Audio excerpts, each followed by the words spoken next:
that just drives you to keep going. And that's always been our attitude, our whole thing. We still live in the same neighborhood that we grew up with and we grew up in. We still live in the same house that we grew up in. You know what I'm saying? And really that's it. We just treat it as a 9 to 5. It just happens to be a 9 to 5 that we love most of the time. I have a saying, once the beat leaves my machine, then that's when the bullshit starts. So, Going into that a bit more, by the bullshit, do you mean like, like the contracts or like the media? Right. Yeah. Right. Like once you, I have another saying, creativity and finance will never see eye to eye. Meaning I'm a creative guy. So when I'm creating, I love to create. And that's the best feeling in the world, is actually making something. You know what I'm saying? But then once you are done and you made the beat and it's coming out of your machine and it goes out into the world, that's when the bullshit starts.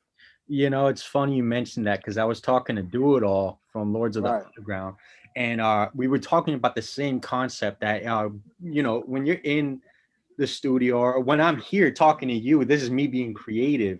Right. I'm in an open mindset, but once Right. I step out of that and have to go to Instagram and edit and this, I got to get into this closed mindset. So I mean, Yes, exactly. you hit it on the head. I mean, that Right. resonated with me much Right. more than um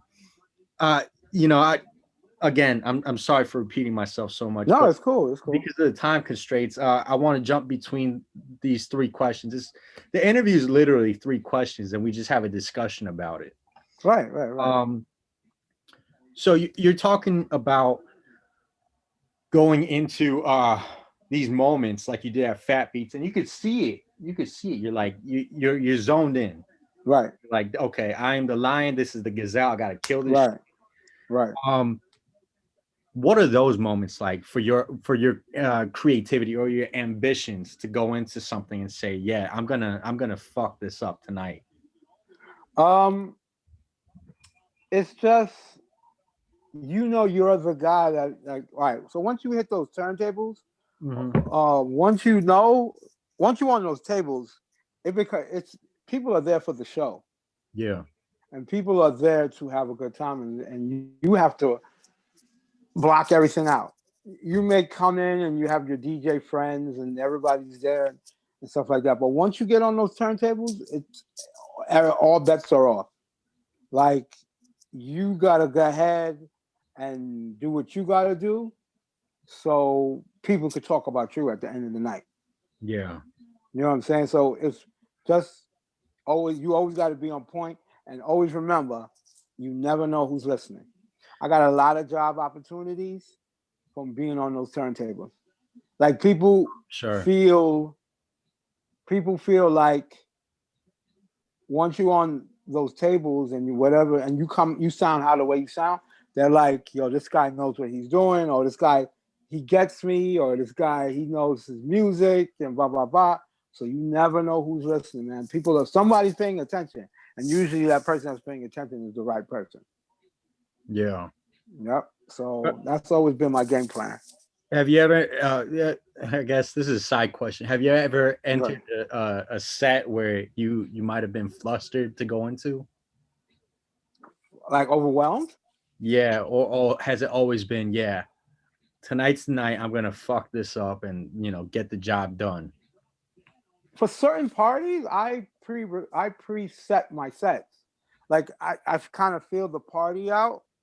Like, I have different scenarios where I'll have a certain amount of records and I'll have them all lined up so I could go back to back into them and stuff like that. So I'm kind of prepared for that. Yeah. So if I walk into a club and they want to hear 80s boom bap, like 80s hip hop, where that will be like Run DMC, Curtis Blow, and I'm already prepared for that.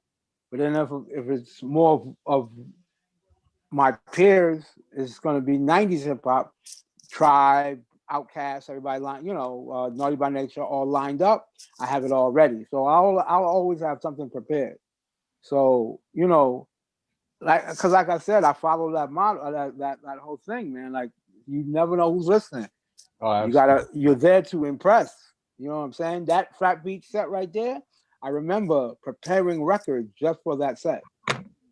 I'm sure, because Fat Beats is, I mean, it's a prestigious place. Right, And right. So with the way that you were saying that, like, between you and Evil D, right, you didn't get that shine, even though that, from my perspective, you guys made, again, cinder blocks and the foundations of hip hop. right.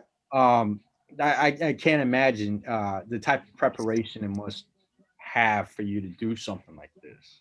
I mean, it's because I take it so seriously.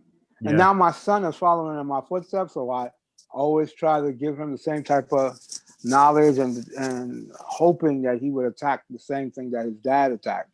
You know what I'm saying? And stuff like that. Just the same frame of mind that I use, I'm hoping that he uses it too. It's funny you say that, because you posted a video of him, Right. and I didn't know that, it was your son. So I clicked it, and, I found out, very quickly it was your son. Yeah. But I thought it was the dopest thing that, Wow. he followed in your footsteps. Because I have a 1-year-old upstairs. I have a baby girl upstairs. Right. And every day, I mean, my wife, her mom, she was playing like Latin music and pop. But Right. on the flip side, I always play her your music. I play her Black Moon, the Right. Shinin, Smith and Wesson. I play. I apologize for the bad words. No, don't worry, don't worry, don't worry, don't worry. So I'll probably edit this part out, but I'm in the Marines, so she'll probably. No, well, okay, yeah. She hears all types of shit, and plus my wife, she's Honduran and African, so she. Oh, get out of here! My Yeah, family's from Honduras too. get the fuck out of here! Where? Where my family's from British Honduras. My mother and father was from Belize.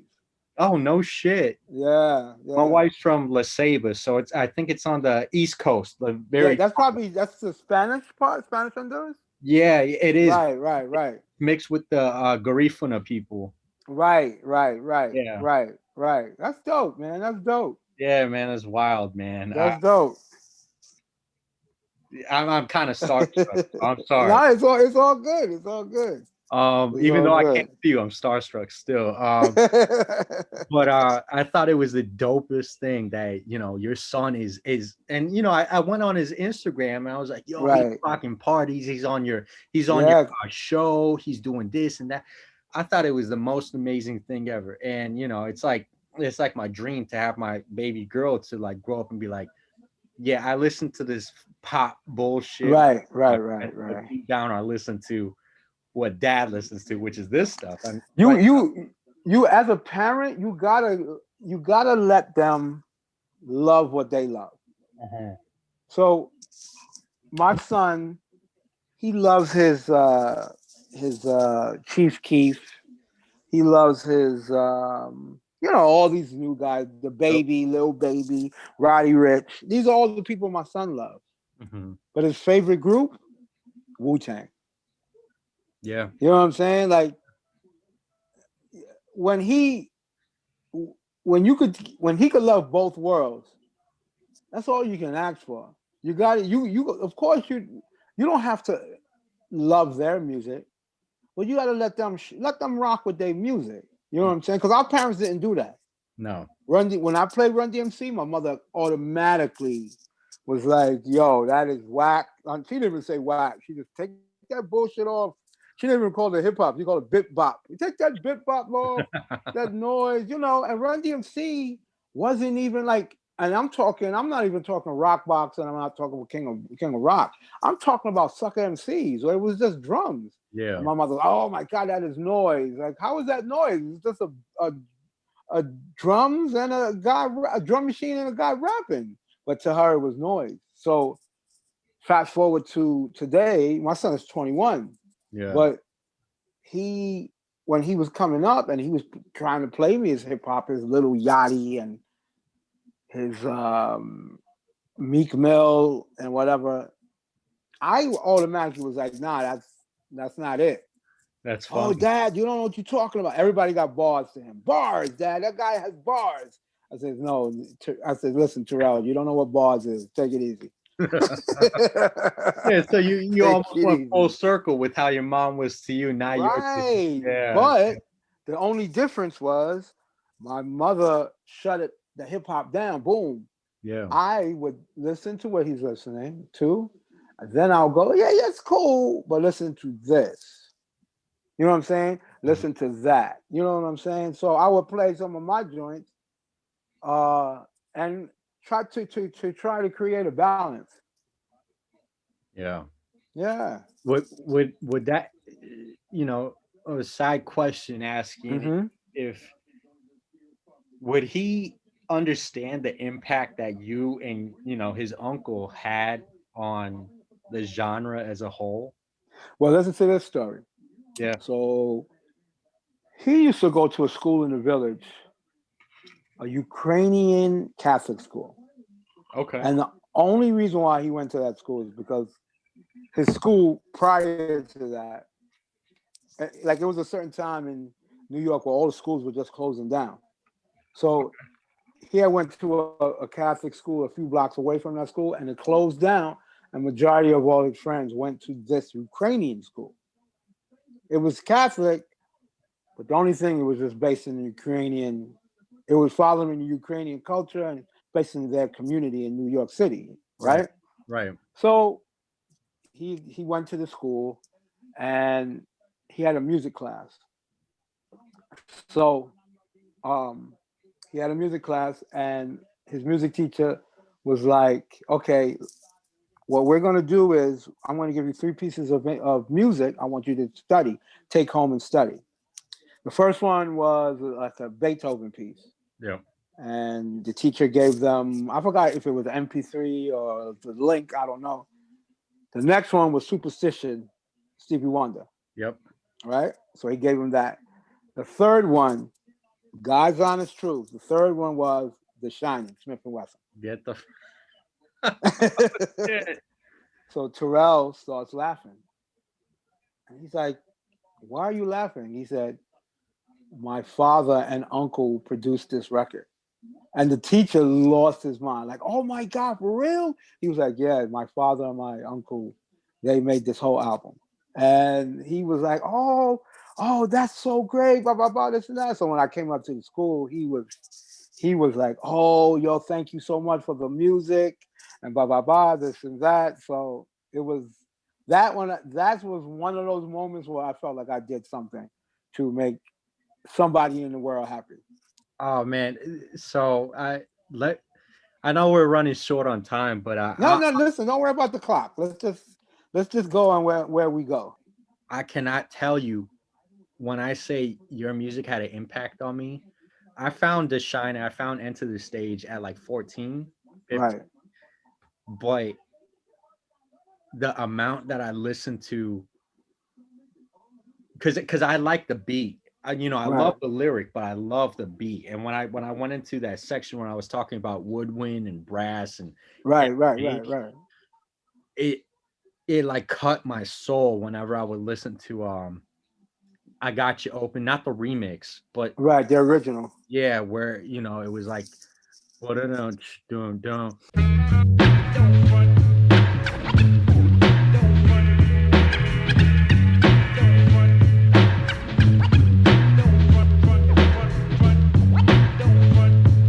Right. And yo, your albums carried me through a lot of those hard times. So Wow, thank you so much. Wow. yeah, yeah. I mean, I Wow. can't even begin to explain how often. I mean, I'm telling you, even now with my 1-year-old daughter, I'm playing your music Right. all the time. And Wow. Thank you so much, man. yeah, yeah. No, thank you. Like, thank Wow. you from the bottom of my heart, and I'm sure countless of other people. Right. But yeah, So, the Smith and Wesson, I acknowledge Black Moon's album, and Black Moon album was the album that opened the door for us, but really Smith and Wesson is my favorite one mhm, because of, all right, we had a lot to prove mhm, with Smith and Wesson's album because Black Moon's album, the way it sounded, I was never happy with that sound as far as for sonically. mhm, The whole, like, we were brand new kids on the scene. we made that album sound like that because we thought that was the way albums were supposed to sound. Yeah. And when after we finished mastering that record, we were like, okay, maybe it's we went OD'd on the bass, so we OD'd on, whatever. So once we got the green light for Smith and Wesson, I changed a lot of things. Yeah.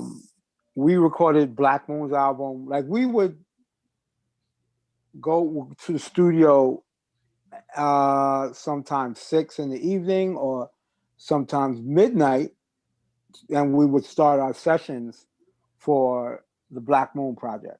Yeah. So once we started working on Smith and Wesson, I was like, all right, first thing, guys, we're not going to do the midnight no more. We're going to do 12 noon till 6, maybe 8 o'clock. Everybody was upset with me. Oh, come on, man. Blah, blah. I was like, listen, with the studios being at 12, our ears are fresh. Mind me asking, how old were you at this point in time? This was 95. So I was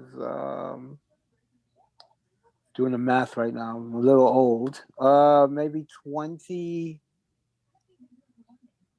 95. Why is my math off? Maybe 28, 27, 28. Yeah, maybe 27, 28. Yeah, I'm just asking to put a like a frame of reference. Yeah, 27. I was 27 when I started Smith Shinin. That's fucking bonkers. Matter of fact, we got the green light. I was in Atlanta I was in Atlanta working on Fife's solo album. Jive had flew me out to Atlanta to work with Fife, and once Nervous gave us the green light for Smith & Wesson's record, as soon as I flew back to New York, we started working. I think he started before me, but when I got back to New York, we started working on Smith & Wesson stuff. And that was 95, the summer of 95. So you were saying, you cut the times down. You're like, hey. Yeah, I had to cut the time, like, because I wanted my ears to be fresh, because we had a chip on our shoulder as far as for the sound. I wanted everybody to know, like, okay, boom, Black Moon's album sounded this way, but this album's not going to sound like this. This album's going to be a brighter, clearer sounding record. Yeah. That's part of the reason why I think also it was more well received than the Black Moon record was. Like, Black Moon, it was one sound, but Smith & Wesson was a totally different sound. Yeah. Now that you make that comparison, I can totally see it, because I mean, right. I've studied that record. Like, if that record was my doctorate, right, I've studied both records, and you could hear it, because the amount of time, not to say the samples and the engineering and the thought process behind Enter the Stage was not subpar. I'm saying it's great. No, it wasn't subpar, but we were just babies. You know what I'm saying? We were just babies. Like this, and the Shinin was us trying to show you that we grow. Oh yeah, you could hear it. Yeah. Like I was like, I'm playing the album right now. Home Sweet Home was just on, and as you're talking, I'm listening to the song as you're explaining it, and it brings like some weird nostalgia feeling. Like, if I was to explain Home Sweet Home, the sound that it brought back, it's like when the Warriors in like the movie are trying to get home, and they finally make it back to Coney Island. Trying to get back to Coney Island. Right. And they made it back, but now they have to face those the I forgot the gang. The dudes with the clown makeup and all these different type of gangs. Like the amount of heavy type of sampling, and I'm sure it wasn't just one sample. It had to be like layers of samples of where it's always been like that. It's always been layers. But do remember, we didn't do, like, Baby Paul did that. So Baby Paul did Home Sweet Home. He did Recognize, and he did Wipe Your Mouth. So everything else was being evil. But Home Sweet Home kind of followed into what we were doing, because at one time we all were a unit. Mm-hmm. You know what I'm saying? He later on went to do his own thing and stuff like that. And then also with One Time, Rich Black did majority of the work on One Time. I just added little things here and there, but majority of the work Rich Black did on Wow. that song. I mean, But the history lesson you're giving me is right, I love it. I want to pay homage to the Five Deadly Venoms. right. So I don't know if that was just Evil D or if That we was just evil, but okay. it was a great idea, Mhm. and that was the brainchild of Tony. Tony put that together. Oh yeah, I've been trying to get an interview with Tony Touch for like a hot minute. I Tony's like so in demand. yo, I for one, I apologize for hitting you up so often. I just know that I have No, to it's cool. do this interview. But the same thing went for him. I keep hitting him Right. up constantly. Um, yo, I cannot explain how much gratitude I have for you carving out time for this, man. It's all good, man. It's all good. I just wish I had more time, but it's like right now, especially with everybody being home and mm, stuff like that. Right now, creatively though, it's like everybody should be home cranking out some of the best shit that they ever made. right. And it's right now it should be everybody should be on the top of their game. Everybody should be home creating. Uh, and I'm not like we not taking advantage of that time. Like I'm working on like 3 projects in one right now just to keep it flowing and to keep everything going. And I just we're just in work mode and we're just going.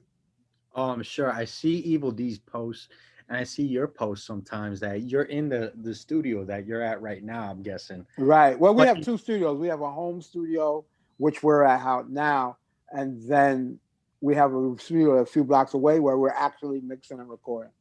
Like we're in the middle of working on the BeatMinerz album right now. no shit. Yeah. Wow. I Yeah. cannot wait for that. But Thank you. he's always showing the coffee and the coffee creamer. So in my Yes. head, I'm Yes. thinking, Yeah. yo, these guys are putting in mad work right Yeah. He's the coffee guy. Like he, trust me. We live in this. This is a house we were raised in this house, so now. we've been in it forever. So I'm on the 3rd floor. He's on the 1st floor. And all I smell is that damn cafe Bustelo, whatever the Yep, hell he's yep, yep. drinking, That's and it. it fills up the whole house. And I'm not a Yep. coffee guy. I never liked coffee and stuff like that. But he lives by coffee. Yeah, my wife does too. I'm not a coffee guy either by any means. Yeah. I Yes. it makes my heart pump too fast. Um, Right. Right. it makes Right. me oh, it makes you feel. I remember she asked me to make coffee one time, and I kept having her make different pots just because I'm pretty sure I fucked it up. This was on Mother's Day too, Right. Right. so Right. Right. Right. I'm like drinking the coffee, trying to understand what it tastes like, and let alone Right. with the anxiety and the and high blood pressure, I'm like, oh fuck, I'm gonna die today. how Um, so how is your anxiety like, especially now with what's going on in the world? so I've had it for 7 years, anxiety. Right. Right. And they diagnosed me with what was it, social anxiety, where I don't know what happened, but it was I remember the day very clearly. I Right. was on my way home from Baltimore to Seattle when I was Right. like 20. I think it was like 2 days or 3 days past my 21st birthday, actually. Right. Right. And I remember having a feeling like my heart was pumping too fast, and I just went into the airport bathroom and I just started, vomiting. Too much Right. information, but I started vomiting, and I kept asking for help, and no one would help me. And Right. eventually, the EMT showed up, and they put me in the ambulance and took me out on the runway, and it was the craziest scene ever because the ambulance light was red, so everything Right. was dark and red, but I would see these giant airplanes backing out from the window of the back of the ambulance, and I just passed out. And I woke up. Wow, really? Yo, it felt like a curse or like a hex was on me at that point. Like Right. It was like some witchcraft shit. I'm telling you. And you know, through a lot of therapy and being able to talk about it, it gradually came to the point where it was like, yo, I am very open and understanding of myself that I Right. could tell a complete stranger. I could tell you this story without feeling like, oh, this is a stigma on me. Right. Right. Right. Right. Because and I help a lot of people with this stuff too, because I have a lot of friends in my profession that are like, yo, I'm dealing with this shit, I'm dealing with that shit, I don't know what to do. I'm like, talk about it, man. Talk to me about it. Talking, Right. Right. Right. Right. Right. you know, if you can't heal But this, what's how do up? you feel about like what's going on now? My anxiety not only goes for my wife, but my child as well. Right. Because if you look at Right. me, I look like a white dude, you know. I'm Middle Eastern. I'm Iranian. Right. Right. Right. But Right. with my head shaved, you know, walking down the street with all the craziness happening outside, and my Right. daughter, you know, she has curly hair, but her skin complexion is like mine. It's not like pale, but it's there, you know, it's fair. But my Right. wife, Right. look at Right. her, Right. she's very bronze. She has curly hair, and that's what gives me anxiety nowadays. It's not even about me. It's not where I could go, what happens, but it's how will my wife and my daughter be treated? Right. Right. Right. Exactly. That's the biggest headaches of today. Whether if it's, you know, Biden, whether it's Trump, whether if it's whoever the fuck in the world, that's the biggest Right. headache. And you know, let alone my mom. She's a very old Iranian woman. She's gone through racism all through her life. She went through the Iranian Revolution. She's going Right. through racism now because she's married to a service member, but they're in Florida, which Florida is like completely redneck, you know. Completely. And you know, she faces that shit every day, and it's like, yo, as a person, can you really spread hate or attack an old woman? Like, what the fuck is going through your head? That is what my anxiety stems from now. Right. Right. Right. Right. Right. Yeah, but Wow. as for COVID, man, I think it's a blessing. Like you said, you hit it on the head, 100%. Right. If this is the time to be making yourself better, to, Right. you know, it's almost like you're interviewing me now. Making yourself better, making your family better, fixing your craft, you're finding a new craft. This is the Right. time.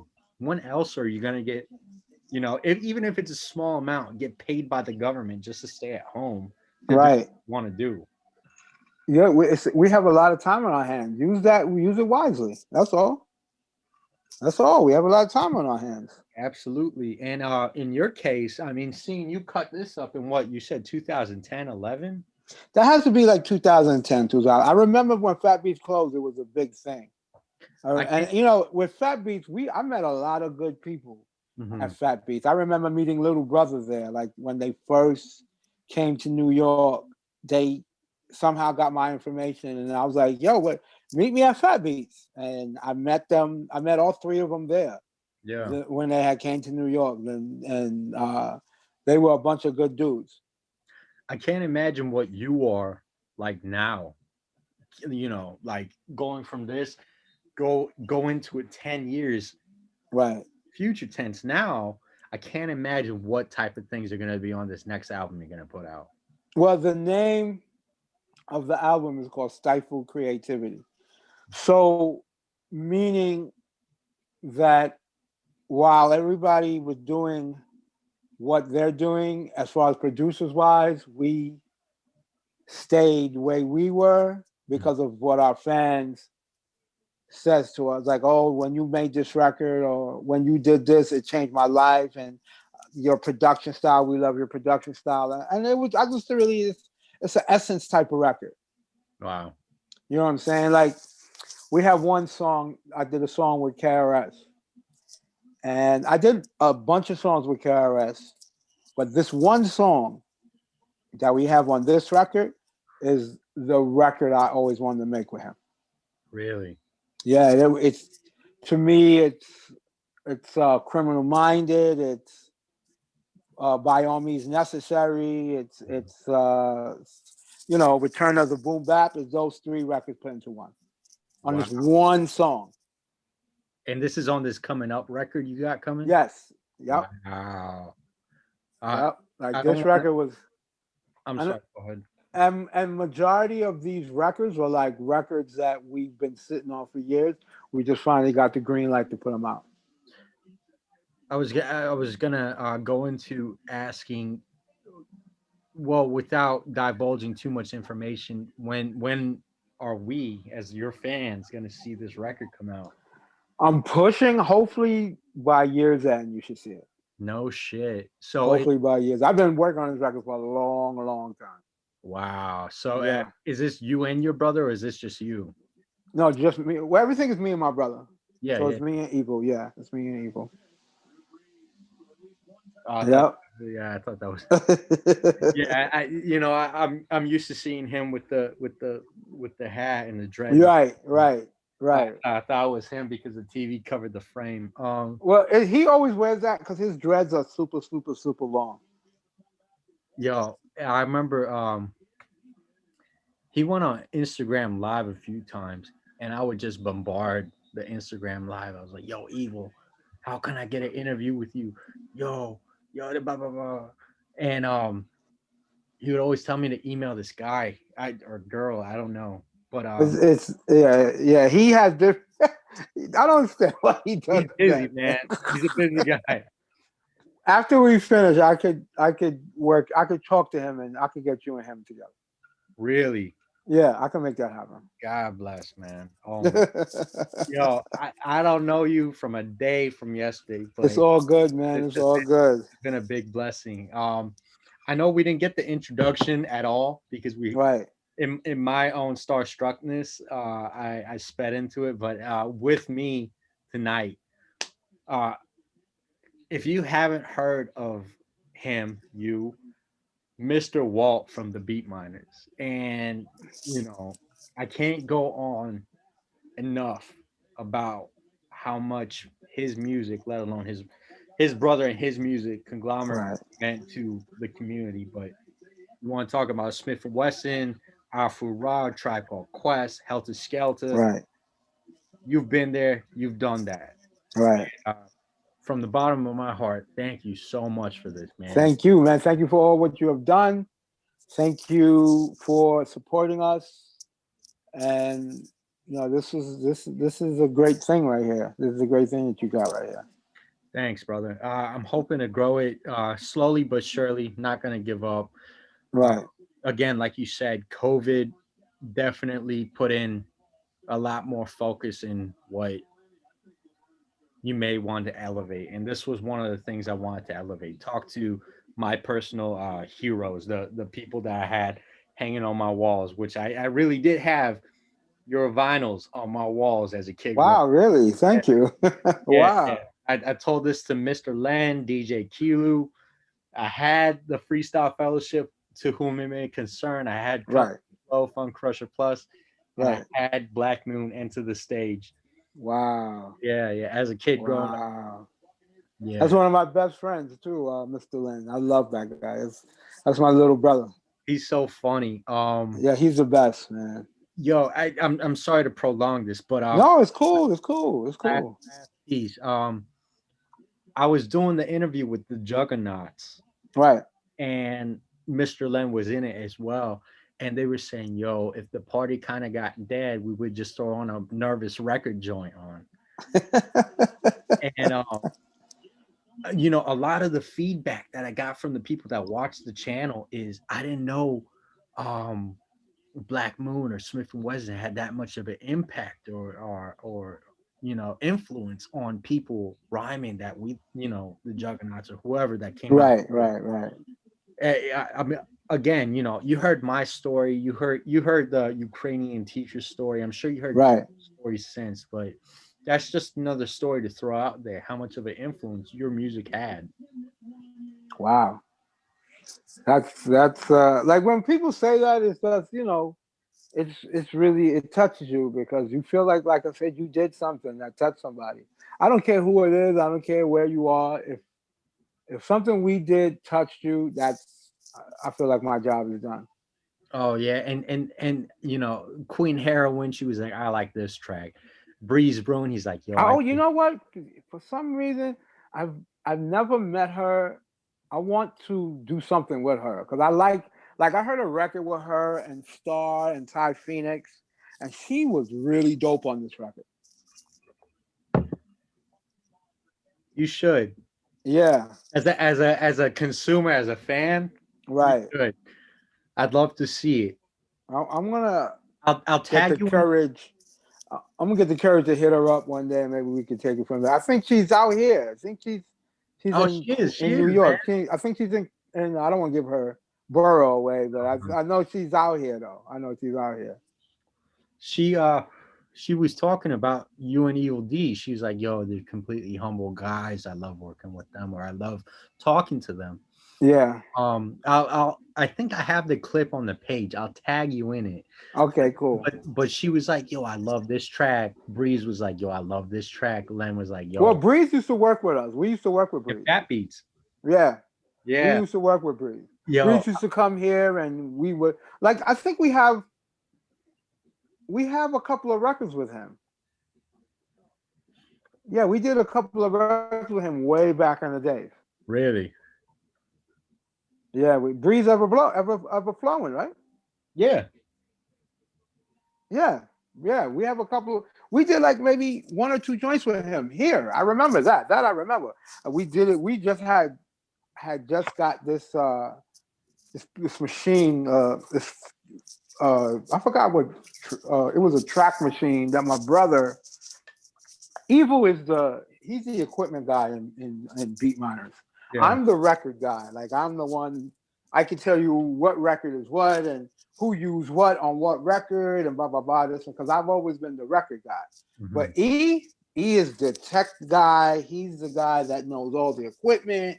He knows what goes with what and he's into programs and E is the tech guy. I'm just the music guy. I'm like, well, yeah, this guy would play this drums on this record, and this guy produced this for this one. Oh, that sample is such and such, and blah blah blah. That's my job. Because I used to work in a record store. I used to work in a music factory in Jamaica, Queens, Wow. and that's where I get all my stuff from. I get all my just by knowing, and that's where I met everybody. I met all, like I didn't meet everybody when I got into the game. Majority of the people I met when I worked in Jamaica Avenue, they used to always come see me at my job and just, Biz, LL, God Rest Dead, Jam Master J, DMC, De La, I met De La. Wow. Even though we grew up, like Mace grew up in Bushwick with us, but I met Parson and Dave, and I met Tip and Fife and Jerobi in the record store. Tip was the one who actually named me Mr. Walt. Q-Tip gave me that name. Yeah, Q-Tip gave me that name. He said it in Low End Theory. What's Music Factory without Mr. Walt? Really? Yep. I'm gonna put that in the post edit. Yeah, I didn't know that. That's listen to the song What? And that's the line he says. What's Music Factory without Mr. Walt? That's actually one of the questions I asked at the very beginning of the interview, how you coined the name. But yeah, Q-Tip gave me that name. Yo, it mind me asking, I know you're creating music all the time, but are you looking for samples and beats constantly? I have 24 hours a day.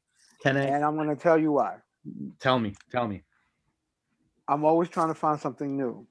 So now with the streaming thing, it makes it more accessible. So instead of say if I do a lot of walking, and I do, I go everywhere.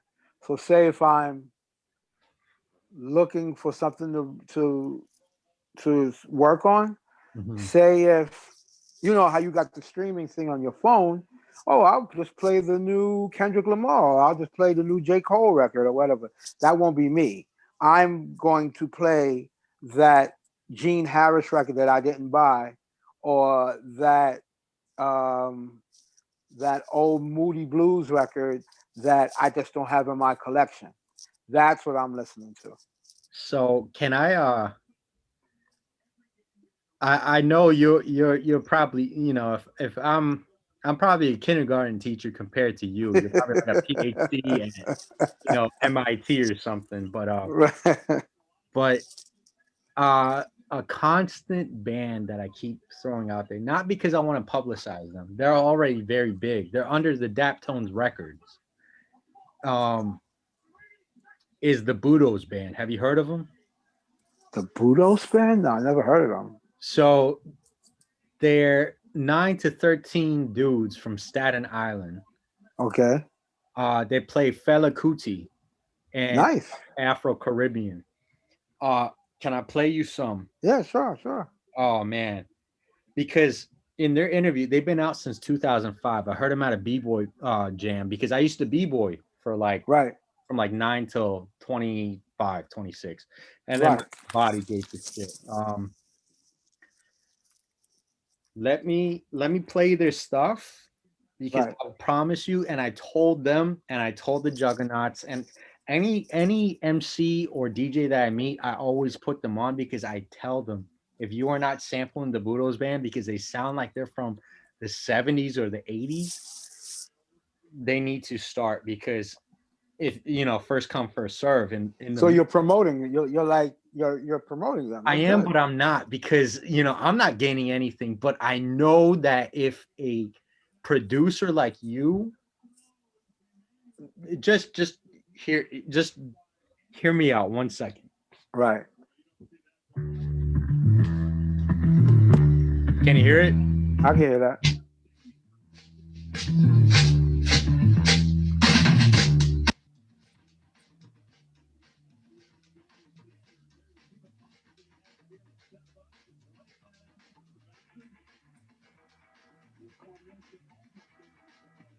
That sounds crazy.